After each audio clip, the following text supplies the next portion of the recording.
In the cramped, filthy alleys of Frankfurt's Jewish ghetto, where the streets reeked of rotting food and desperation, a young man stared at a pile of old clothes.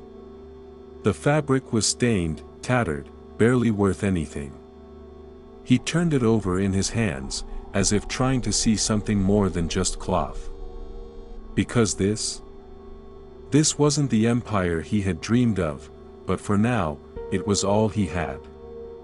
His name was Mayer Amschel Rothschild, and what he lacked in wealth, he made up for in something far more valuable, an unshakable vision. He wasn't born into power. He wasn't born into privilege. In fact, in 18th century Germany, men like Mayer weren't even allowed to own land. They were forbidden from farming, from crafting, from trading in silk, weapons, or fresh fruit. The world had placed limits on him before he even took his first breath. The Frankfurt ghetto wasn't just poor, it was suffocating. Cramped wooden houses leaned against each other, their sagging frames barely holding up. The streets were so narrow that if you reached out from your window, you could touch your neighbor's hand across the alley. Every day, filth and sewage ran down the roads, pooling in corners, breeding disease.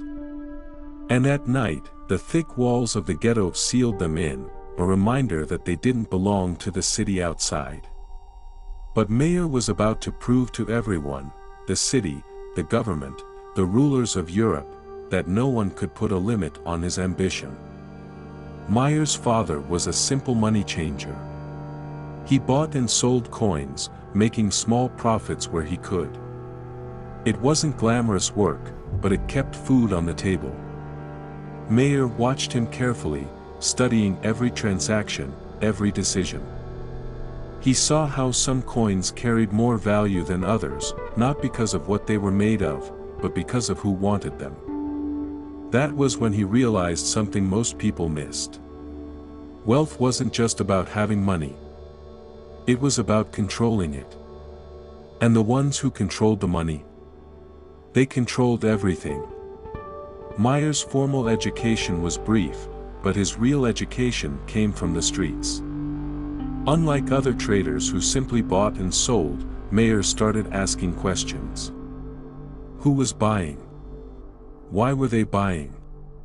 What made them willing to pay more? What made them hesitate? The more he learned, the clearer it became, the world didn't belong to the people who worked for money. It belonged to the people who made the money work for them. But how could a Jewish man from the slums of Frankfurt get his hands on enough gold to matter? By outsmarting the system itself. Mayer had two things working in his favor: his ability to read people and his absolute lack of fear when it came to taking risks. Most traders played it safe. Mayer didn't. He saw opportunities where others saw obstacles. His first big break came from one of the richest men in Europe, Prince William of Hesse-Kassel. The prince had a voracious appetite for gold coins, and he needed someone trustworthy to get them. Now, when a prince needs gold, he doesn't go to the market himself. He sends someone to buy it for him, someone smart enough to negotiate a good price but obedient enough not to take advantage of the situation. Mayer offered to help. But he didn't just buy the coins and deliver them. No, he played a far smarter game. Before purchasing gold for the prince, Mayer secretly bought it up himself using borrowed money. Then, he sold it back to the prince at a higher price, earning not just one profit, but two. Today, we call this front-running, and it's illegal in modern finance. But back then, it was just called brilliance. In a few short years, Mayer Amschel Rothschild wasn't just a trader, he was becoming a financial force. His name started to carry weight in places that once ignored him. But it wasn't enough. Mayer understood something most people, even the wealthy, failed to grasp. Money was temporary. It came and went. Fortunes were made, then lost. One war, One bad investment, one wrong move, and everything could crumble overnight. But control?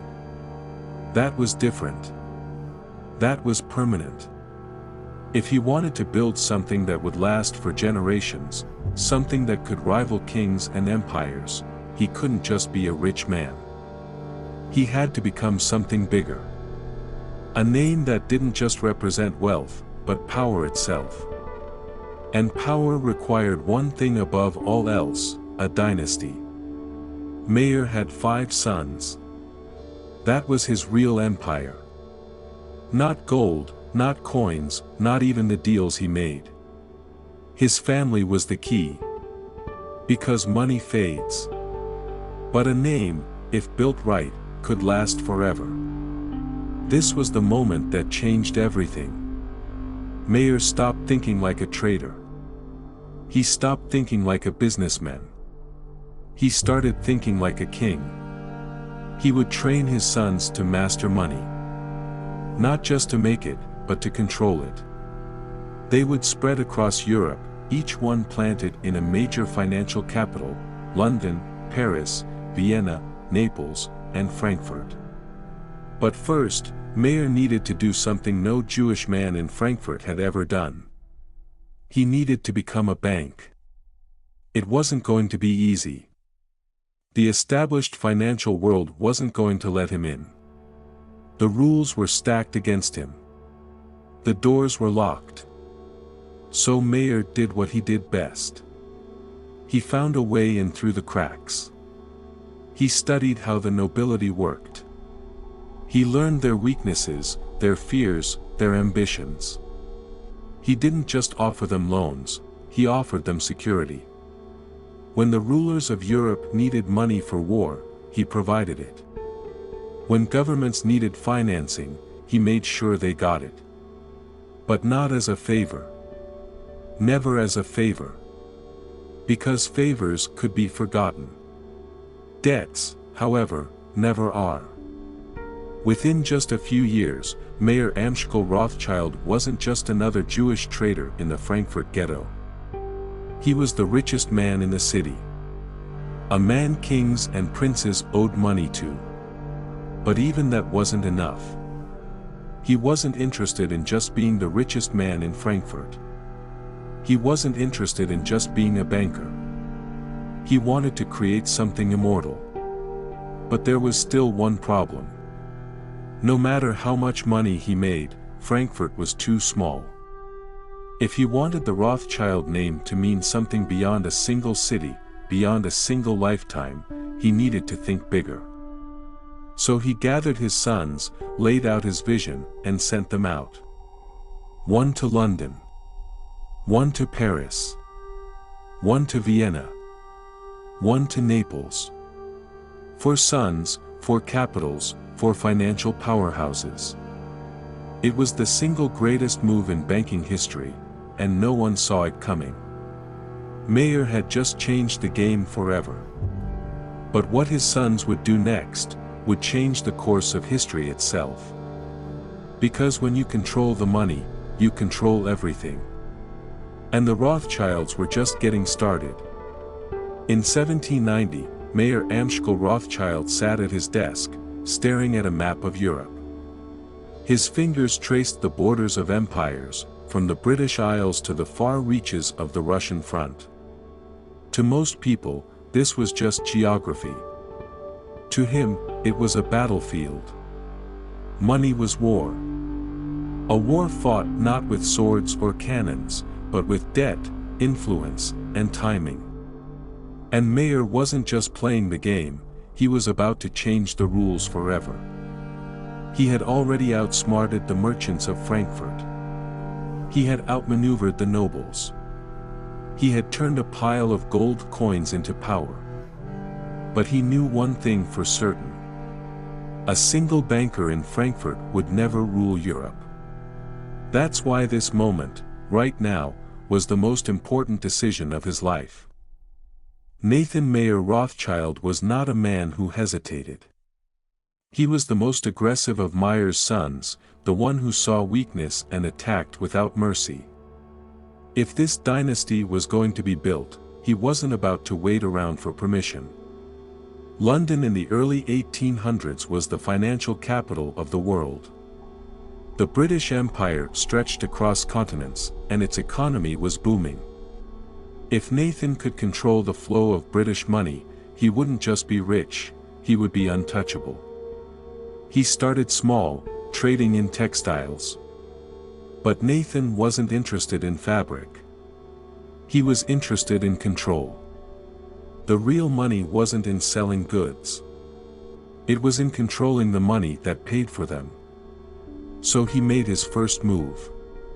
He cut out the middlemen, buying raw materials and controlling the dyeing and manufacturing process himself.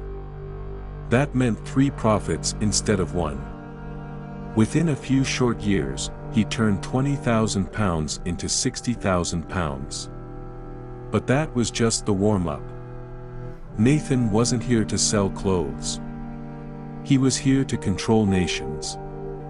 And to do that, he needed to play the biggest game of all. War finance. By the early 1800s, Europe was on fire. Napoleon was tearing through the continent, and the British needed massive amounts of gold to fund their war machine. But there was a problem. The gold wasn't in Britain.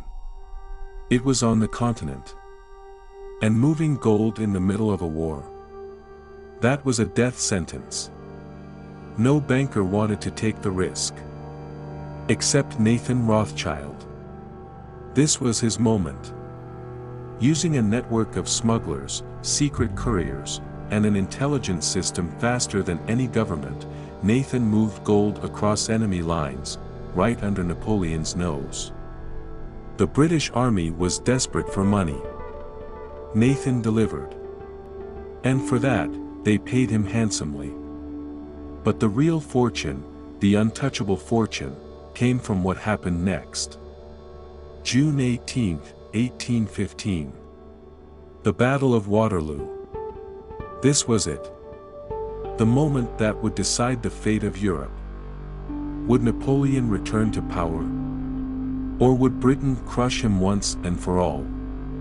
Millions of pounds were at stake. The entire British economy depended on the outcome of this battle. And Nathan Rothschild? He already knew the result before anyone else. He didn't wait for government messengers. He didn't rely on the slow trickle of battlefield reports. Instead, he built his own private intelligence network.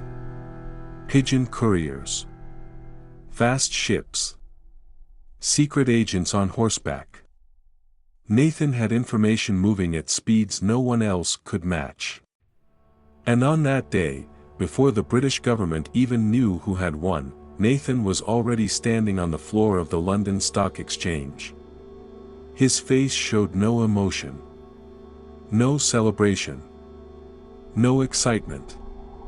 Instead, he did something that sent a wave of panic through the market. He started selling. One by one, he unloaded British government bonds.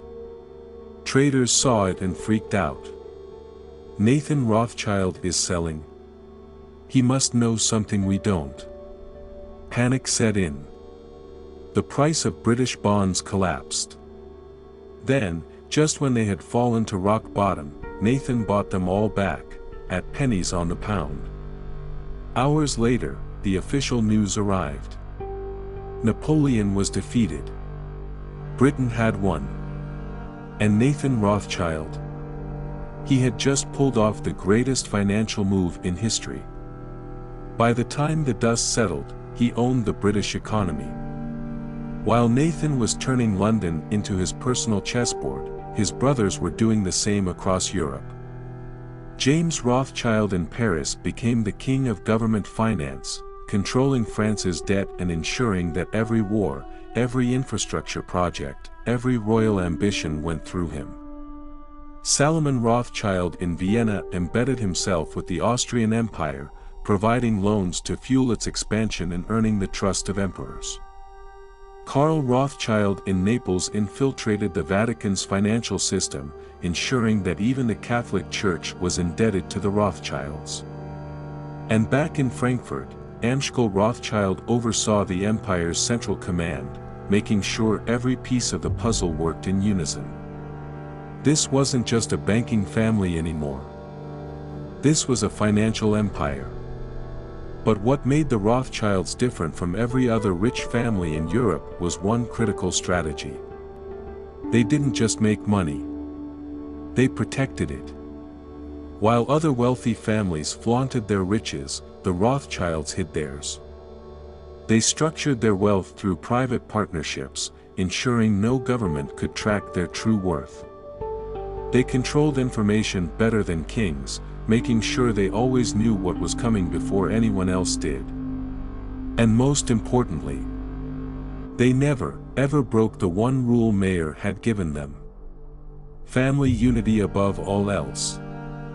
They didn't compete. They didn't fight over money. They worked as one.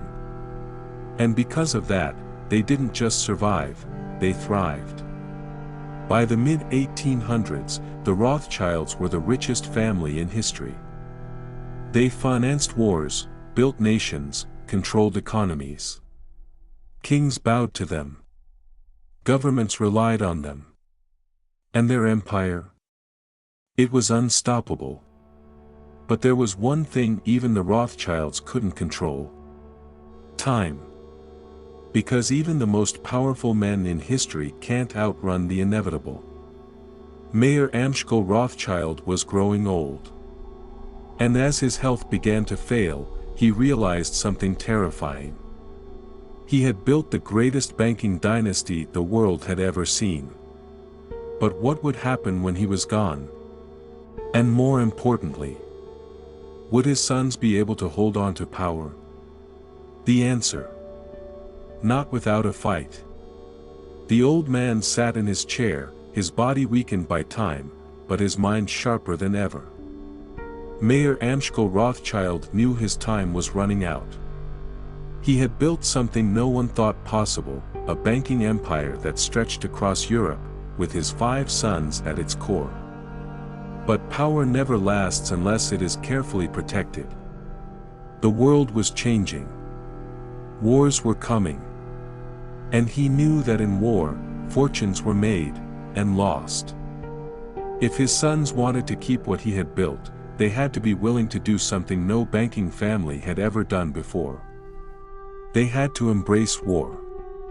Not just finance it. Profit from it. The old ways were dead. Banking wasn't about keeping vaults full of gold. It was about controlling the flow of money, the lifeblood of empires.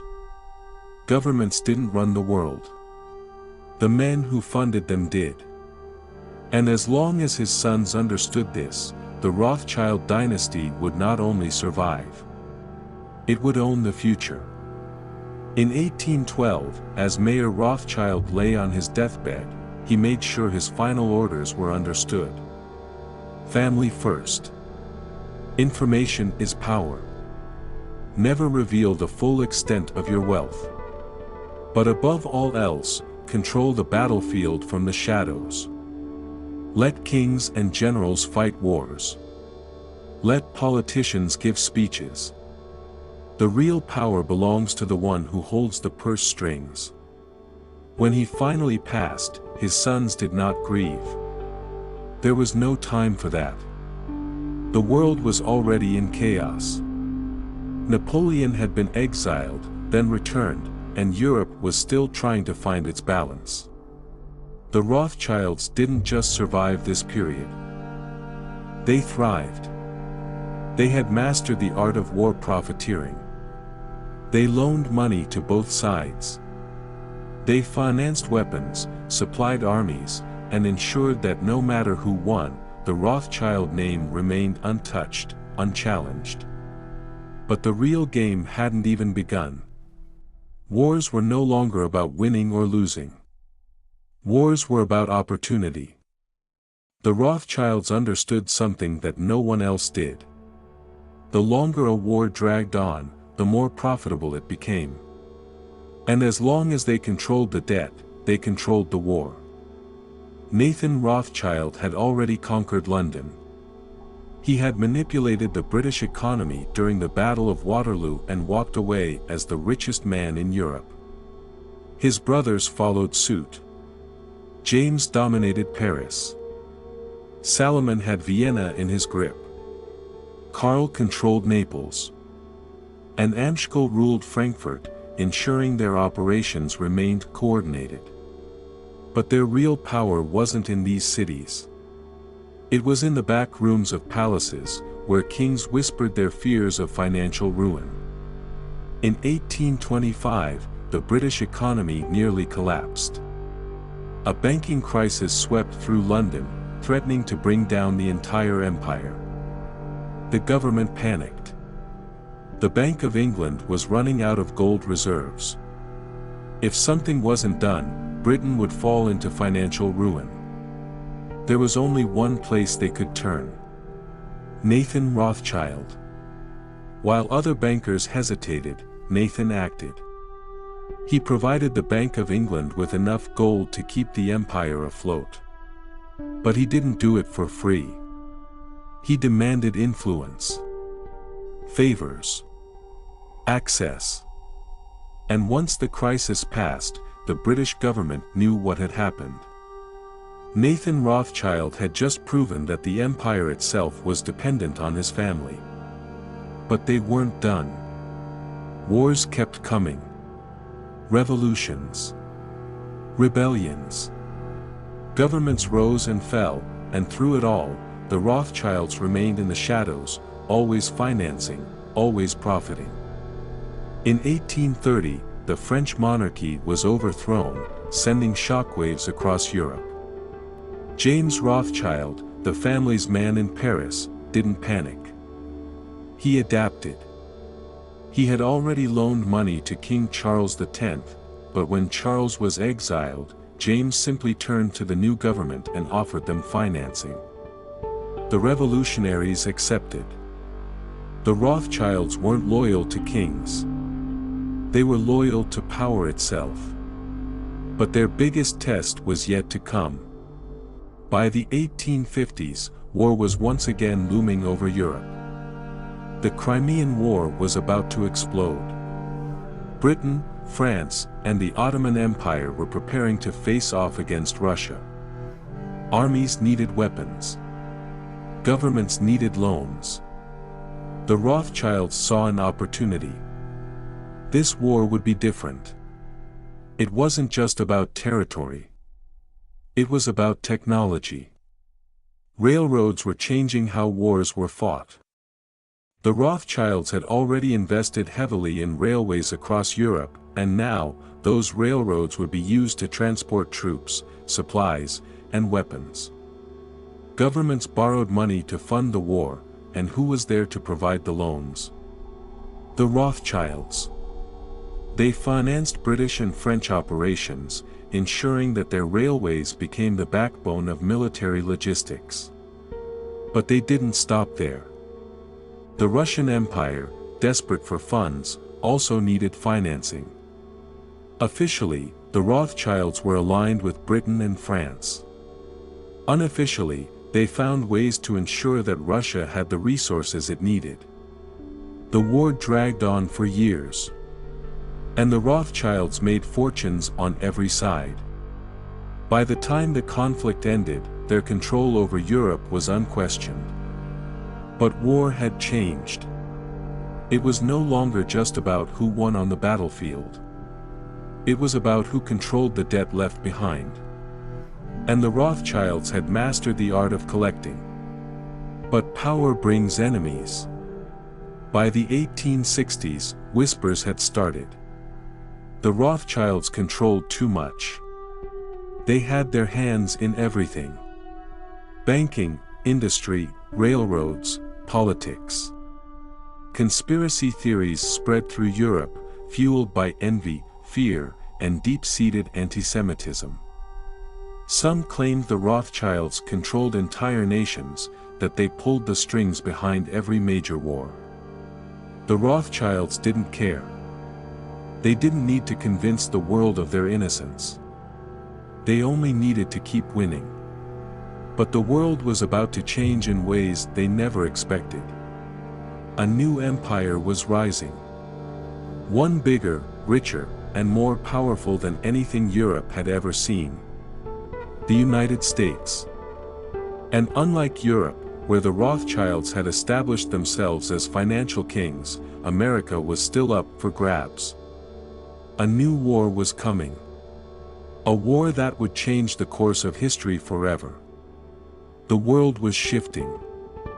For over half a century, the Rothschilds had ruled European finance from the shadows, controlling wars, governments, and entire economies. Industry was booming. Fortunes were made overnight. And for the first time, the Rothschilds weren't the only ones playing the game. Across the Atlantic, a new banking dynasty was emerging. The House of Morgan. Junius Morgan was a British banker, running George Peabody and Company. To most, he seemed like just another financier. But he wasn't. He understood something that most bankers didn't. Wars weren't just conflicts. They were opportunities. In 1870, France and Prussia were on the brink of war. France, under Napoleon III, wanted to expand its influence. Prussia, under the ruthless Otto von Bismarck, was looking for an excuse to unify Germany under its rule. The war was inevitable. And when war is inevitable, so is debt. The Rothschilds had been financing European wars for decades. They had mastered the art of betting on both sides, ensuring that no matter who won, they got paid. But this war was different. The stakes were higher. The world was watching. France needed money. A lot of it. War wasn't cheap. It required weapons, ammunition, supplies, and the ability to pay soldiers. Traditionally, when governments needed loans, they turned to the Rothschilds. But this time, the Rothschilds hesitated. The family had spent years perfecting its ability to predict outcomes. And what they saw wasn't good. Napoleon III was reckless. His military strategy was weak. His political standing was shaky. Betting on him wasn't just a risk. It was a mistake. And the Rothschilds never made mistakes. They turned down the French request for a loan. To the world, it was shocking. The Rothschilds had been France's financial backbone for years. If they weren't willing to bet on Napoleon, what did they know that others didn't? The House of Morgan saw an opportunity. Junius Morgan wasn't a gambler. He wasn't reckless. But he understood leverage. If the Rothschilds weren't financing France, that meant one thing. France was desperate. And desperate nations pay well. He organized a massive loan, raising over £10 million for the French army. But he wasn't stupid. He wasn't betting on France winning the war. He was betting on France surviving the war. Because even when nations lose wars, they still have to pay their debts. Bismarck crushed France. Napoleon III was humiliated. And in 1871, the German Empire was officially proclaimed in the Hall of Mirrors at the Palace of Versailles. The Rothschilds had been right. France lost. But Junius Morgan still walked away with a fortune.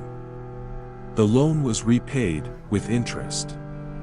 And just like that, the House of Morgan was no longer just a player in banking. It was a rival. For the first time, the Rothschilds had competition.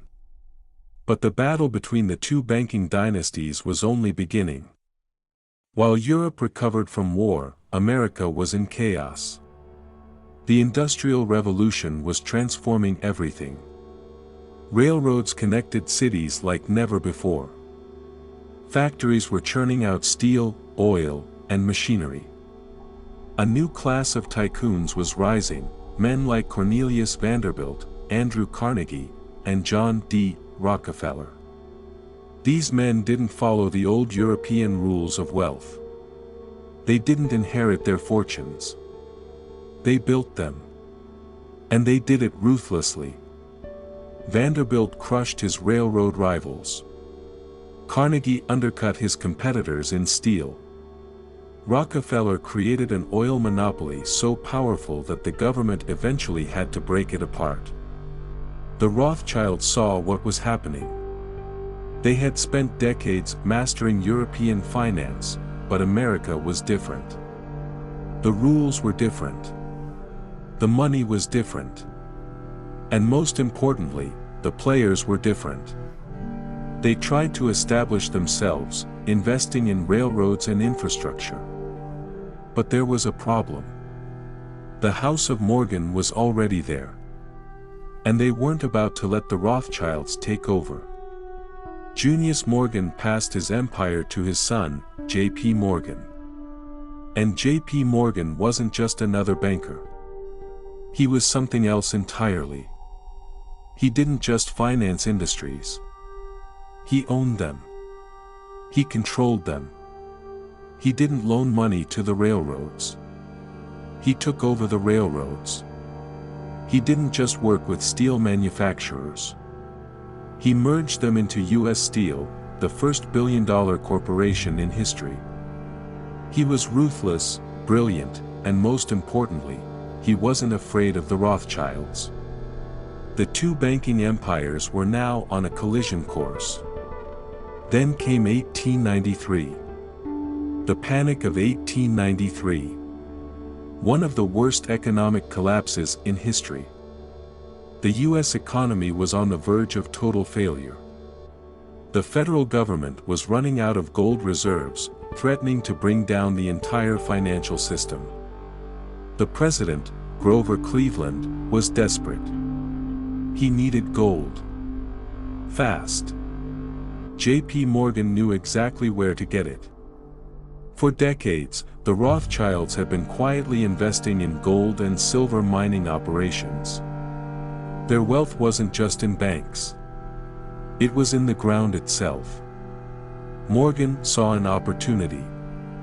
He arranged a deal to buy 3.5 million ounces of gold from the Rothschilds, raising $65 million for the U.S. government. It was a brilliant move. The economy stabilized. The crisis was averted. And J.P. Morgan walked away with even more power than before. But something had changed. For the first time, the Rothschilds weren't the dominant force in finance. The House of Morgan had risen to challenge them. And America was now the center of global finance. The Rothschilds had conquered Europe. But the future belonged to Wall Street. And the battle for financial supremacy was far from over. The world was changing faster than anyone could control. The old European empires, once thought to be eternal, were beginning to crack under the weight of war, industry, and revolution. The Rothschilds had spent a century mastering the game of finance, but they were no longer the only ones playing. The House of Morgan was rising in America, and a new, unpredictable force was emerging, the modern state. Governments were growing stronger, and for the first time, the Rothschilds were beginning to face something they had never truly feared before. Resistance. For decades, the Rothschild family had been the invisible hand behind wars, revolutions, and economic collapses. They didn't just finance nations. They controlled them. Their network stretched from London to Paris, from Vienna to Naples, from Frankfurt to the farthest corners of Europe. But now, the world was entering a new phase of history. A phase where money alone wasn't enough to control power. The 20th century was about to begin, and it would bring with it two world wars, economic devastation, and the rise of governments that would challenge the Rothschild empire in ways they had never imagined. In 1914, Europe stood on the edge of destruction. Tensions had been building for decades, alliances were shifting, and militaries were expanding at an unprecedented rate. The assassination of Archduke Franz Ferdinand was just the spark that ignited a fire that had been waiting to burn. World War I was unlike anything the world had ever seen. This was not a war fought by small professional armies with limited resources. This was total war. Nations poured everything they had into the conflict, millions of men, billions of dollars, entire economies dedicated to the machinery of destruction. And war, as always, required money. For the Rothschilds, war had always been their greatest business. But something was different this time. In previous wars, the Rothschilds had been able to fund both sides, ensuring that no matter who won, they remained in control. But World War I was too big, too chaotic. Governments were no longer willing to rely on private banks. They nationalized their economies, took direct control of military funding, and for the first time in history, countries were printing money on an unprecedented scale. The Rothschilds were still involved, heavily. They helped finance the British and French war efforts, providing loans to keep their armies in the fight. But it was clear that something had shifted. Power was no longer concentrated in private banking houses. It was shifting to central banks, to governments that now had the ability to create money out of thin air.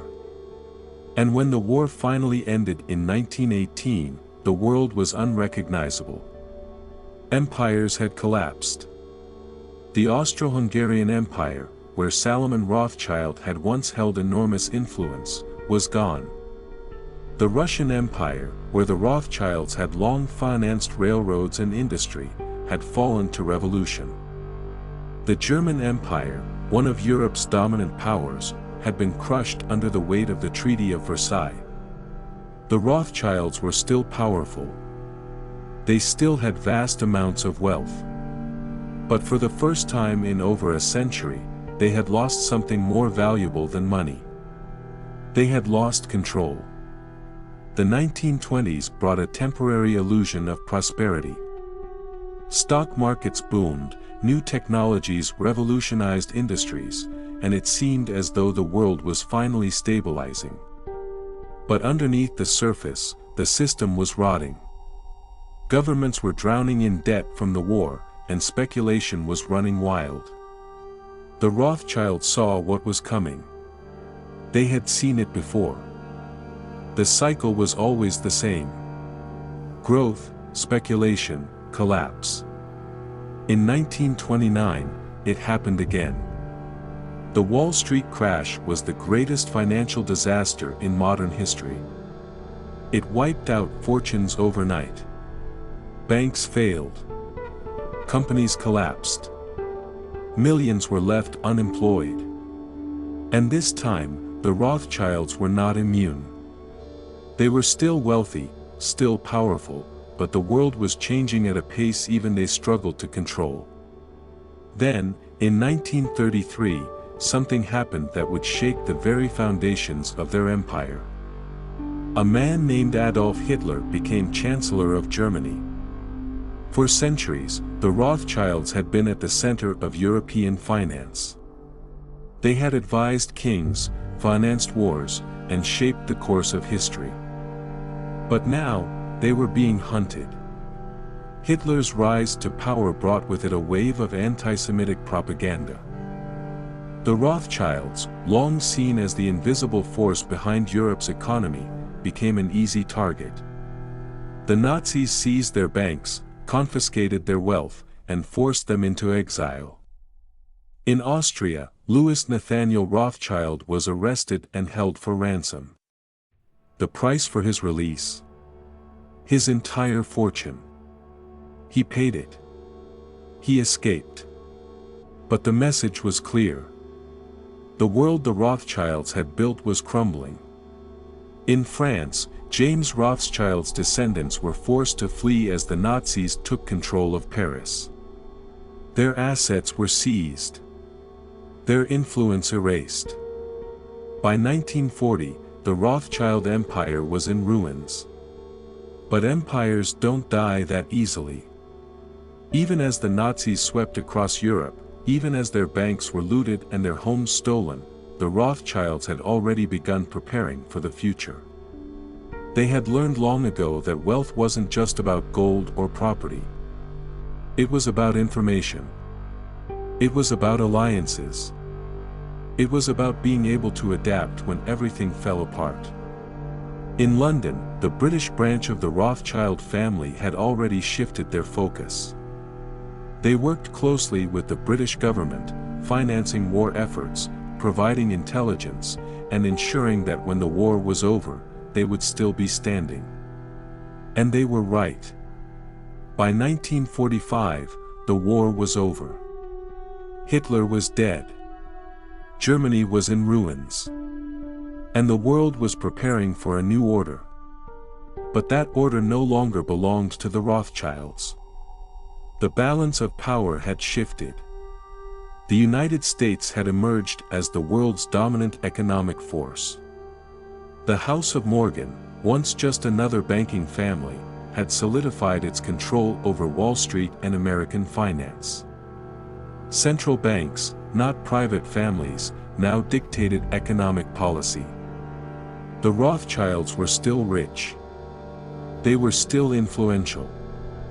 But the golden age of their absolute dominance was over. For the first time in their history, they were no longer the masters of the financial world. But they weren't finished. Because the Rothschilds understood something better than anyone else. Power never disappears. It only changes form. And while the world believed their empire had crumbled, they were already working on something new. A different kind of control. A quieter kind of influence. A future that no one would see coming. The world after World War II was nothing like the one the Rothschilds had once ruled. The old European empires were gone, torn apart by war, revolution, and debt. The British Empire, once the most powerful force on earth, was crumbling. France had been humiliated. Germany was in ruins. Even Austria, once a central hub of Rothschild influence, had been reduced to a shadow of its former self. The Rothschilds had survived. But survival wasn't enough. For the first time in over a century, they were no longer the invisible rulers of global finance. The world had moved on. Governments no longer needed private banks like they once did. The rise of central banks meant that countries could now print their own money, control their own economies, and no longer rely on families like the Rothschilds to fund their wars. For decades, they had controlled finance from behind the scenes, using war, debt, and influence to maintain their grip on power. That era was over. If they wanted to remain relevant, they needed a new strategy. And so, they adapted. The world was no longer run by kings and emperors. It was now run by corporations, industries, and international institutions. The Rothschilds shifted their focus. Instead of trying to control governments, they began controlling industries. They poured money into mining, oil, energy, and infrastructure. They moved into investment banking, wealth management, and asset control. Instead of acting as the financiers of nations, they became the silent architects of the modern economic system. In London, the British branch of the Rothschild family rebranded itself, focusing on investment banking and private wealth management. In France, the Rothschilds moved into industries like oil and utilities, securing contracts that would ensure they maintained influence without drawing too much attention. They had learned a hard lesson. For years, they had been too visible. Their name had become synonymous with power, money, and conspiracy. They had been blamed for wars, revolutions, and financial collapses. Whether the accusations were true didn't matter. Perception was everything. If they wanted to remain untouchable, they had to become invisible. They dismantled parts of their empire, broke up their banks, and restructured their businesses into complex networks of holding companies, trusts, and private partnerships. Their wealth was no longer concentrated in a single institution. It was spread across industries, across continents, across generations. The post-war era saw the rise of a new financial order. The International Monetary Fund, the World Bank, and global institutions took over the role the Rothschilds had once played in financing nations. The power of private bankers was fading, replaced by governments and corporate giants. But the Rothschilds weren't just another banking family. They weren't going to simply disappear. They moved in silence, influencing markets instead of governments. They funded infrastructure projects, controlled rare minerals, and quietly maintained a presence in industries that would define the future: energy, finance, and media. In the 1980s, a new challenge emerged. The financial world was changing once again. The rise of megabanks, derivatives, and corporate mergers meant that the Rothschilds had to evolve once more. In London, Lord Jacob Rothschild took a bold step. He split from the traditional family banking network and started his own investment firm. His vision was clear: move beyond traditional banking and into global investment.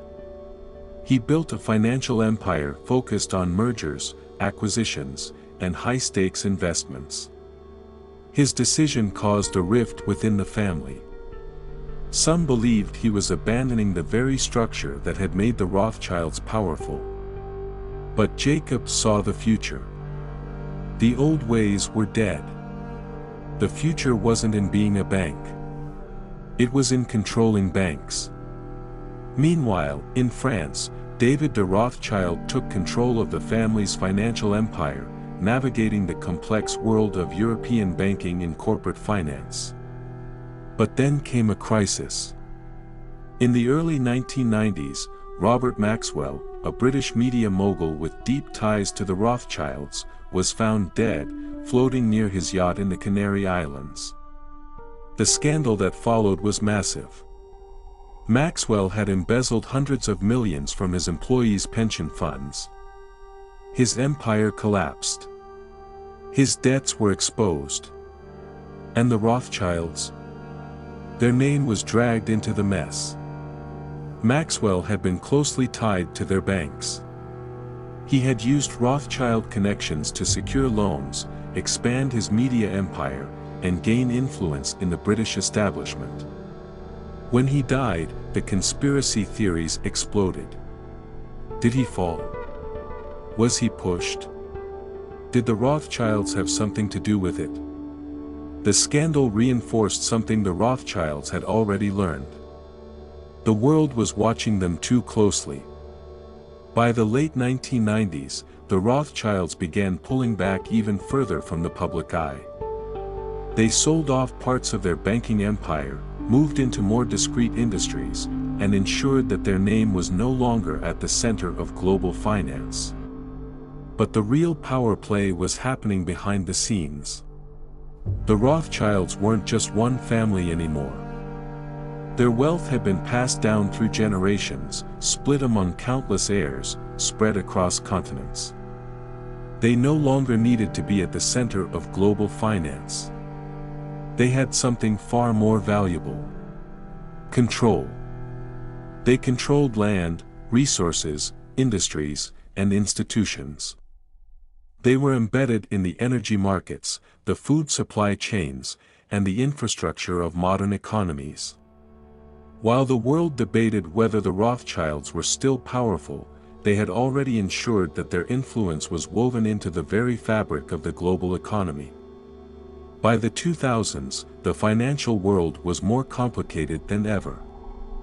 The 2008 financial crisis reshaped global banking, and the rise of tech billionaires shifted the public's focus toward new faces of wealth and power. The Rothschilds. They stayed exactly where they wanted to be. Behind the scenes. They had learned the most important lesson of all. Power isn't about being the richest. It's about never being in the spotlight long enough for anyone to truly understand how much you control. The world had changed beyond recognition. The wars had come and gone.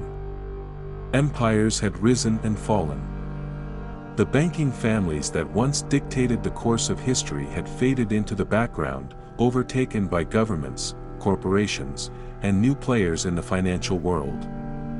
The Rothschilds, once whispered about in the halls of power as the unseen rulers of global finance, had seemingly disappeared from the conversation.